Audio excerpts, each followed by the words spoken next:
Procrastination. What is it? Merriam-Webster defines it as to put off something intentionally and habitually, and also to put off intentionally something that should be done.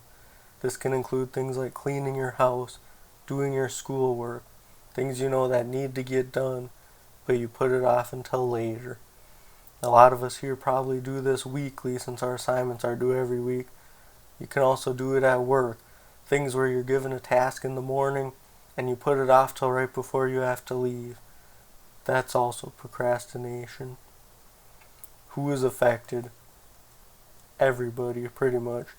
80 to 95% of college students report procrastinating, and 20 to 25% of adults across the world chronically procrastinate.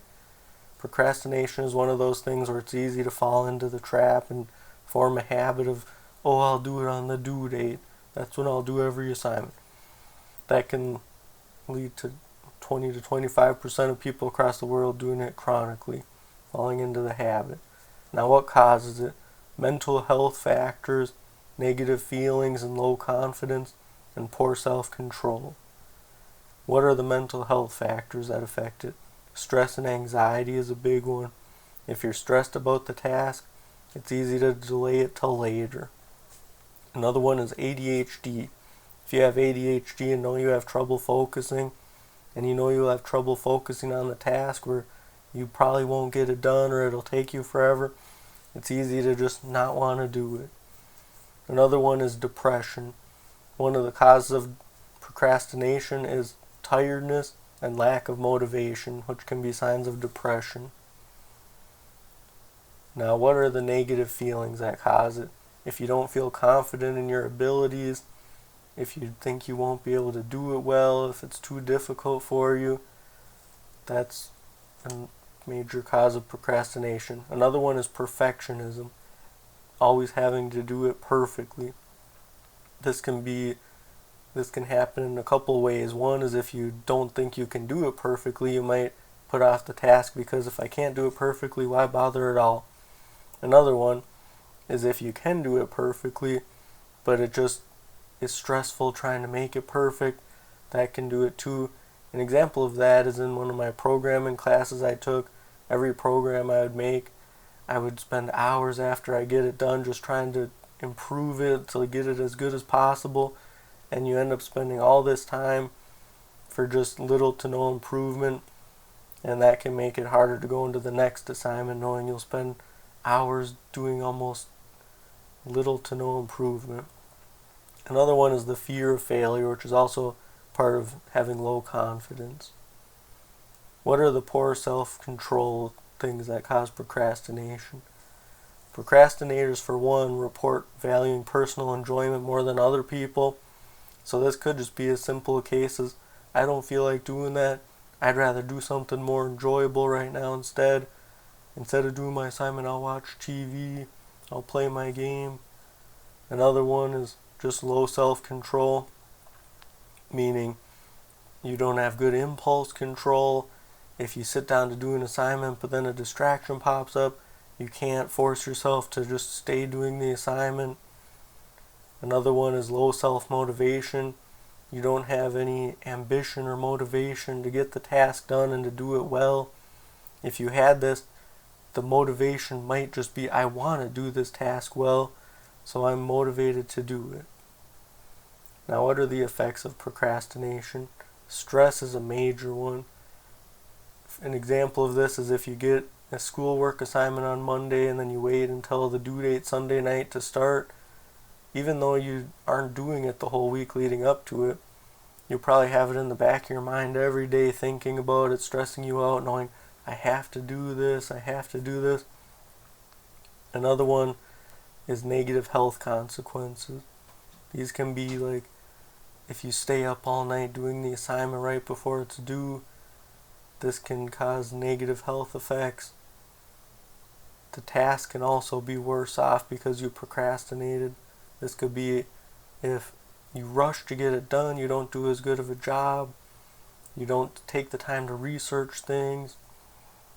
Now, if you don't procrastinate, you can kind of assume the inverse of all these things is true. For example, with stress. if you do the assignment right when you get it on Monday, then you don't have to worry about it the rest of the week. Same with the task being rushed. You could start it early in the week and then take as much time as you need to get it done. If you started on Sunday, you might only have Sunday to get it done, but if you started on Monday, you could take Monday and Tuesday to get it done. So these are ways that not procrastinating can be very beneficial. Now, what are some ways to overcome it? A big one is just to force yourself to not. This might seem difficult, and it can be, but if you just do it once, maybe you'll realize, oh, I like this way better. I'll keep doing it. Another way is to make strategies to encourage yourself. Find things to motivate yourself. This can be a tough one too, but this ties into setting goals and rewards. You can say, okay, for every hour I study, I'll take a 5-minute break and do something fun. Or if I do well on this assignment, I'll reward myself by buying myself, ice cream or something. Creating a to-do list is another one. You might think like, oh, I know the tasks I have to do, why would I bother making a to-do list? But having it written down, having something you can check off when you finish a step, that can be a big part of finding the motivation to do the work. Another way is having someone to hold you accountable. If you are just on your own and don't do an assignment, oh, who cares, it's just me. But if you have someone to blame you if you procrastinate and do poorly, or to try to get you motivated, that can be a big help too. Now, the big way to overcome it, it's easy to do the other steps. For example, forcing yourself. It's easy to force yourself one week to not procrastinate, but then already on the next week you're back to procrastinating. The trick is to make a habit out of it. Now, a big way to do this is to make it a routine. If you make it just part of your normal schedule, making your to-do list, making your reward plan, these ways can make it possible to make it just part of your routine and not have to think about it. Now, rewarding yourself can be a good way, but it can also be risky if you have low self-control and low impulse control, because if you think, oh, if I get a good score on this assignment, I'll buy myself this thing that I want. But then you could end up doing this over and over, and if you have low self-control, you might think, oh, well, even though I didn't do well on this assignment, I'll still reward myself because I want the thing that I was going to reward myself with. So that's a risky one. You have to be careful with that one. And also, rewarding yourself over and over can get expensive if you buy stuff for your rewards. So finding ways that you can reward yourself that maybe aren't spending money are a good way. And also, the rewarding one is probably temporary anyway, because once you form a habit out of it, you might realize how much you like not procrastinating better than when you did procrastinate. So that might be the reward kind of in and of itself, is to do the work early. If you ever start thinking, if you are losing your habit of not procrastinating, just think about how much more stressed out you were waiting till the last minute to do the stuff, and that might keep your motivation to do the work. Now, stop procrastinating. The biggest steps for this, find out why you procrastinate. If it's a mental health issue, that should be taken care of. You should go try to figure that out, because if you have depression or something that's causing you to procrastinate, doing these other strategies might not even be necessary, because if you can get that taken care of, you might not procrastinate. Then address the causes. If you know, my problem is I'm stressed out, or I don't think I can do it well, you don't have confidence, try to build your confidence.